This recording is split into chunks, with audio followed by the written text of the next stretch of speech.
नमस्कार दोस्तों, आपका हमारे चैनल धार्मिक भाव पर स्वागत है। आज हम जानेंगे कि कलयुग का अंत कब और कैसे होगा। जानिए पुराणों के अनुसार। जैसा कि हम सभी जानते हैं, अभी का जो युग चल रहा है उसका नाम कलयुग है। सनातन धर्म ग्रंथों के अनुसार 4 युग होते हैं: सतयुग, त्रेतायुग, द्वापर युग और कलयुग। हर युग का समय निर्धारित किया हुआ होता है। जब युग का समय निर्धारित किया हुआ पूर्ण हो जाता है, तब युग परिवर्तन होता है। युग परिवर्तन के अनुसार सब कुछ बदल जाता है। युग की आयु, इंसानों की आयु एवं उनके विकास एवं सभी जीव जंतु युग के अनुसार बदल जाते हैं। तो आज हम बात करेंगे जो युग अभी चल रहा है, कलयुग के बारे में, कि कलयुग का समय पूर्ण होने पर इसका अंत किस प्रकार होगा। तो चलिए जानते हैं।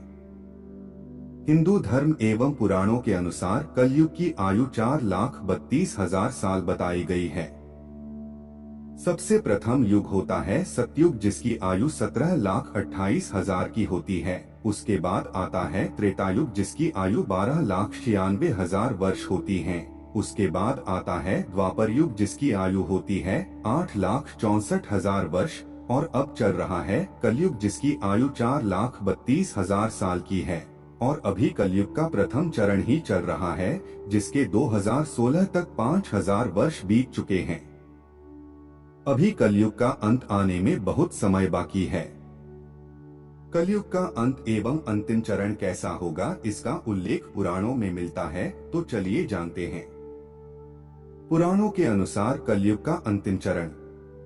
हिंदू धर्म शास्त्र एवं श्रीमद्भागवत एवं भविष्य पुराणों के अनुसार जब कलयुग अपने चरम सीमा पर होगा, तब कलयुग में पाप कर्म करने वाले मनुष्यों की संख्या अधिक से अधिक बढ़ जाएगी। तब इस संसार में अधर्म का साम्राज्य तेजी से बढ़ जाएगा। हर जगह चोरी डकैती, लूटपाट, हत्या, अधर्म जैसे कार्य होंगे। समाज हिंसक हो जाएगा। लोग एक दूसरे की संकट में को ही सहायता नहीं करेंगे और इंसान इंसान की हत्या करने में जरा भी नहीं हिचकिचाएंगे। स्त्रियां अपने पति की इज्जत नहीं करेंगी। तब इंसानों की आयु 10 से 20 वर्ष ही रह जाएगी। मनुष्य 16 वर्ष की आयु में ही वृद्ध हो जाएंगे और स्त्रियां 8 से 10 वर्ष की आयु में ही गर्भवती होने लगेंगी। उस समय मनुष्य की लंबाई 4 से 5 इंच रह जाएगी। उस समय धरती का तापमान इतना होगा कि सभी लोग गड्ढे खोद कर रहेंगे। उस समय पेड़ पौधे फल देना बंद कर देंगे और सूख कर नष्ट हो जाएंगे। लोग भूख प्यास से मरने लगेंगे और पृथ्वी की उपजाऊ भूमि 5 से 7 फीट अंदर चली जाएंगी। भूमि पर अन्न का दाना न के बराबर उगेगा। लोग भूख प्यास एवं अकाल से दम तोड़ने लगेंगे। पृथ्वी लोक से सभी देवी देवता अपने अपने लोक चले जाएंगे एवं गंगा सहित सभी भारत की पवित्र नदियां सूखकर स्वर्गलोक चली जाएगी। कलयुग का अंत। जब चारों तरफ अधर्म का साम्राज्य बढ़ जाएगा और लोग भूख से तड़प तड़प के मरने लग जाएंगे, तब पुराणों के अनुसार भगवान विष्णु के 10वें अवतार भगवान कल्कि का जन्म होगा।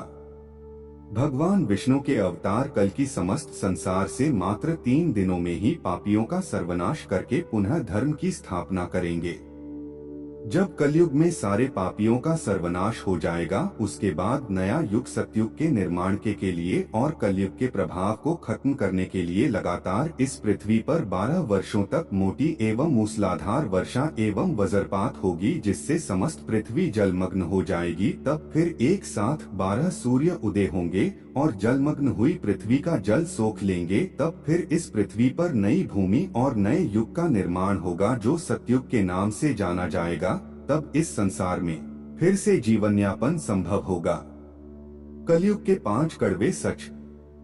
द्वापर युग के अंत में जब पांडव महाभारत का युद्ध जीतने के बाद एक दिन उनके मन में आने वाले युग कलयुग के बारे में जानने की इच्छा हुई कि आने वाले कलयुग में मानव कैसा होगा और उसका आचरण और व्यवहार किस प्रकार का होगा।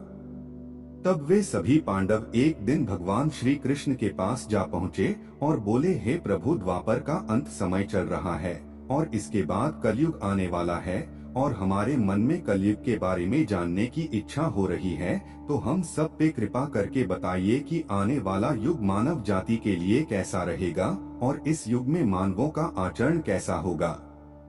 तब भगवान श्री कृष्ण ने पांचों पांडवों को अलग अलग दिशाओं में जाने को कहा। तब श्री कृष्ण की बात सुनकर पांचों पांडवों अलग अलग दिशा में भ्रमण के लिए चले गए। युधिष्ठिर का दिशा भ्रमण।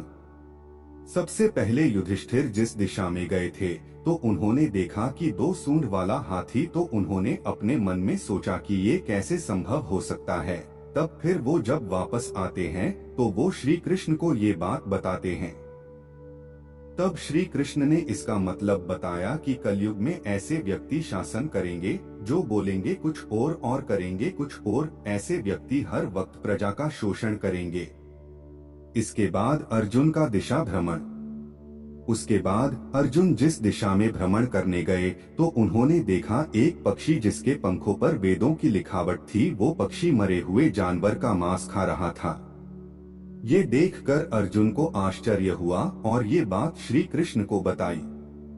तब श्री कृष्ण ने इसका उत्तर देते हुए कहा कि हे पार्थ, कलयुग में ऐसे लोग होंगे जो ज्ञानी कहलाएंगे और वो अधिक शिक्षित भी होंगे। उसे सब चीजों का ज्ञान होगा लेकिन उसका आचरण दुष्टों जैसा होगा।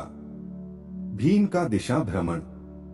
जिस दिशा में भीम गए तो उन्होंने देखा कि एक गाय अपने बछड़े को चाट रही है और वो गाय अपने बछड़े को इतना चाट रही थी कि चाटते चाटते उस बछड़े का खून निकल आ रहा था। तब ये बात श्री कृष्ण को बताई और श्री कृष्ण ने इसका उत्तर देते हुए कहा कि कलयुग में माता पिता अपने संतानों के लिए इतने आसक्त हो जाएंगे कि उसके संतान का विकास ही रुक जाएगा और अपनी संतानों को परिवार के मोह माया जाल में बांधकर रखने लग जाएगा, जिससे उसकी संतानों को किसी भी चीज में सफलता नहीं मिलेगी। सहदेव का दिशा भ्रमण।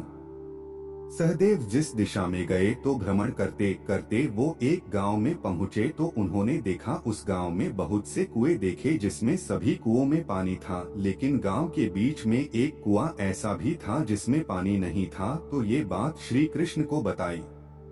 तब श्री कृष्ण ने इसका उत्तर देते हुए कहा कि कलयुग में ऐसे भी लोग होंगे जो उत्सव समारोह जैसी चीजों पर अधिक धन खर्च करेंगे, यहाँ तक कि लोग अपने शौक के लिए मदिरा मांस इत्यादि सेवन करने के लिए लोग अधिक से अधिक धन व्यर्थ कर देंगे, परंतु यदि कोई असहाय जरूरतमंद दान पुण्य इत्यादि की मदद करने और अपना धन देने में संकोच करेंगे। नकुल का दिशा भ्रमण। नकुल ने जिस दिशा में भ्रमण किया तो वह उस दिशा में एक जंगल में देखा कि एक बहुत बड़े पत्थर की चट्टान तेजी सभी पेड़ पौधे रौंदते हुए ढलान की तरफ आ रही है और वो चट्टान आते आते एक छोटे से पेड़ से टकराकर रुक गई। तो वो देखकर हैरान हो गए और वो ये बात श्री कृष्ण को बताते हैं। तब श्री कृष्ण ने इसका उत्तर देते हुए कहा कि कलयुग में इंसानों की बुद्धि क्षीण हो जाएगी और मनुष्य का पतन होने लगेगा और ये पतन इतना तेजी से होगा कि धन या सत्ता इसे रोकने में सक्षम नहीं हो पाएगा, लेकिन हरि नाम के एक छोटे से पौधे से ये पतन रुक जाएगा।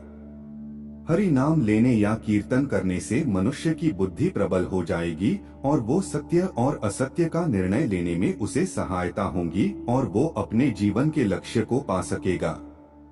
तो धन्यवाद दोस्तों, हम आशा करते हैं कि आपको वीडियो में बताई गई जानकारी अच्छी लगी होगी। आप हमारे चैनल को सब्सक्राइब जरूर करें और वीडियो को शेयर भी करें। मिलते हैं अगले वीडियो में।